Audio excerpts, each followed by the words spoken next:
Distrito Federal, a questão da moradia alimenta vários debates. Em Brasília, há muitas invasões que se transformaram em regiões administrativas ou condomínios de luxo. A história que contaremos é sobre uma delas, uma cidade chamada Itapuã. Segundo moradores e lideranças comunitárias, começou em setembro de 2001. Até mesmo antes de Brasília ser construída, um certo sacerdote profetizou: essa é a terra que irá jazir leite e mel.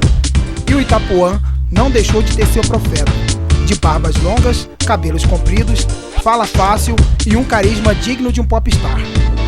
A história do Itapuã começou a ser construída há alguns anos atrás, na Praça Central do Paranoá, uma manifestação que mobilizou mais de 3.000 famílias. Como imagens marcam mais que palavras, veremos a seguir acontecimentos reais, ocorridos nos anos de 99, 2000 e 2001. Acontecimentos que chamaram a atenção de toda a mídia de Brasília, despertando várias autoridades daquela época. Os relatos são de emoção e desespero. Entre as autoridades presentes estava o deputado federal José Edmar, que naquele tempo era deputado distrital. Devido à sua luta incansável pela moradia, ficou conhecido como deputado da moradia. A luta do profeta da moradia, Pedro Barbudo, ainda não acabou. Hoje a sua luta é por asfalto, educação, saúde e segurança, e condições dignas para o seu povo, que não para de agradecer o tão sonhado endereço, princípio da cidadania. Como um bom profeta, ele não se dá por satisfeito. O sonho da moradia para todos ainda povoa seus pensamentos. Só nos resta saber qual será a sua próxima profecia. Bom, eu sou morador aqui da Fazendinha, o meu nome é Raimundo, eu sou cabeleireiro da cidade, e meu endereço é quadra 1, Ponto B, lote 32.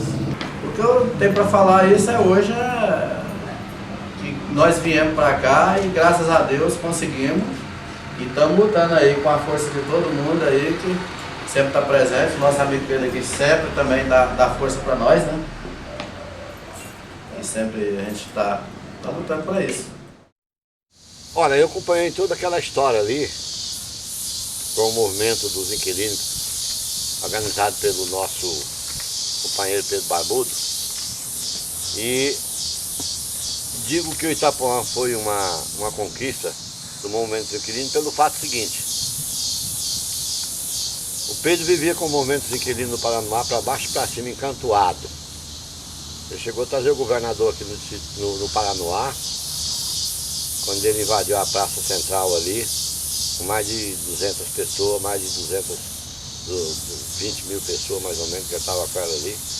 E o governador teve que vir para saber que a força dos inquilinos naquele tempo era forte. Então, isso foi uma demonstração de força que ele tinha com relação à sua liderança. E essa liderança dele fez com que, depois de encantoado, levado, trazido por todos os cantos da expansão do Paranoá e não conseguiu, então o Pedro Barbudo, para mim, ele é, como diz, o filho legítimo que criou o Itapuã.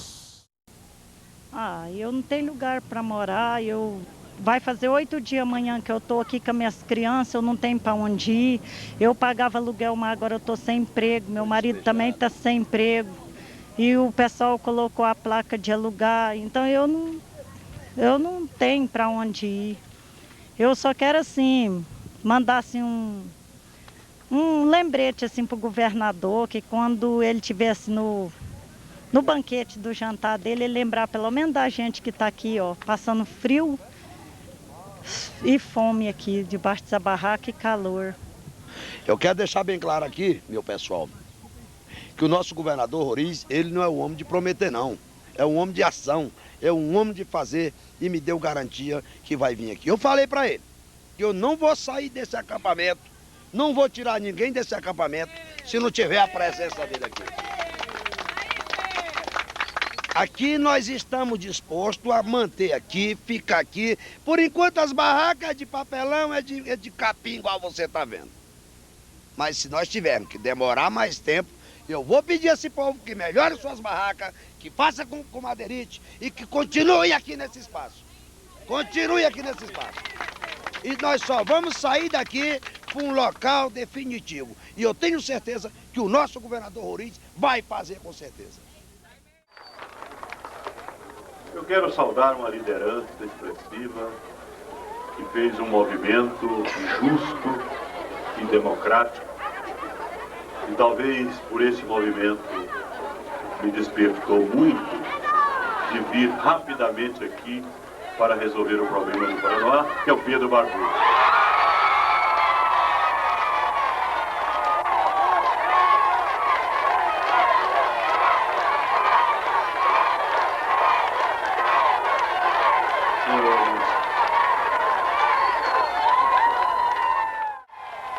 Cadê o Pedro Barbudo? Pedrão, Pedrão! Que é o Pedro Barbudo, é o Pedro Cristo! Essa turma de guerra daqui do Paraná! Você acha que o Pedro Barbudo foi importante para o Itapuã estar aqui? Muito, sempre ele é importante em tudo. Ah, é? Uhum. Assim, a senhora está aqui, a senhora, vamos dizer assim, a senhora agradece a ele. Ah, agradeço. É mesmo? Ele lutou muito? Ah, e se ele lutava era todo dia, né? A vida dele é só lutar pelo povo, né? Então ele luta por um, por outro, daqui e dali, então... Aí como é que foi a luta aí, Pedro? Foi como ela está comentando aí, o trem foi pesado, foi, né? Pesado. Foi muita luta, muita garra. Muita garra, O povo decepção, né? Decepção. Me levaram pra cadeia, né? Levou pra cadeia, a gente rezava e orava todo dia. Seu Pedro não pode ficar na cadeia, meu pai disse, eu rezava todo dia. Eu sou um lutador pelos direitos deste povo, tanto faz do Paraná como São Sebastião, Planaltina, Varjão. Eu sou defensor dos direitos dos mais pobres, dos mais humildes. E enquanto existir aquele menos favorecido, estarei ao lado deles. A Bíblia nos relata a respeito de Moisés, quando tirou seu povo do domínio do faraó e o conduziu pelo Egito. No assentamento do Paranoá, conforme os anos se passavam, amadureceu-se a ideia de criar uma expansão devido ao crescimento demográfico. Então, iniciaria uma nova batalha para a conquista de novos endereços. Uma das associações que brigavam por moradia era a Associação dos Inquilinos, a qual tinha como presidente Pedro Barbudo.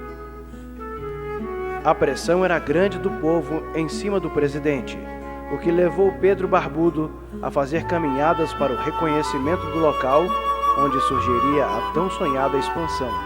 Mas representantes do governo iam até o presidente e pediam para não ocupar a área dos Pinheiros, pois a expansão iria sair do papel para se tornar realidade. O tempo passou e a expansão não saía, e o povo pressionava a Associação dos Inquilinos. Até que Pedro Barbudo arregaçou as mangas e promoveu a ocupação dos Pinheiros, e mais uma vez, representantes do governo chegavam e pediram a retirada do povo e prometiam que a expansão sairia de qualquer jeito. Ano de 2001. Finalmente acontece a fecundação e o embrião é formado por Pedro Barbudo ao promover a ocupação das barraquinhas na Praça Central. Nesta ocupação, o som do Paranoá muda, pois a sinfonia se transforma no bater do martelo e ranger do serrote. Era inverno e o frio batia nas portas dos moradores das barracas, e o único cobertor que os protegia era a fé de conseguir uma moradia. O governo local, sensibilizado com a situação, resolveu dirigir-se com sua comitiva até o Paranoá, onde fez um grande comício e pediu a Pedro Barbudo para retirar seus liderados, pois o mesmo iria fazer a expansão. Eu quero fazer um apelo aqui ao Barbudo, que assim que eu sair, assim que eu pegar o helicóptero e me deslocar, que ele pegue os seus liderados e que retire da praça as barracas em sinal de apoio ao meu governo. Pedro pede ao povo para deixar a Praça Central. O povo acende velas como aliança de fé nas palavras proferidas pelo governo local. Era imprevisível e até os mais otimistas não apostariam num palpite. Mas Brasília estava grávida e em setembro de 2001 deu à luz ao filho caçula. Mas fica uma pergunta no ar. Assim como Faraó testemunhou a travessia do Mar Vermelho, eu gostaria de saber o que o homem que conduziu o povo pelo Egito pensou quando ninou e acalentou a filha de Brasília em seus braços.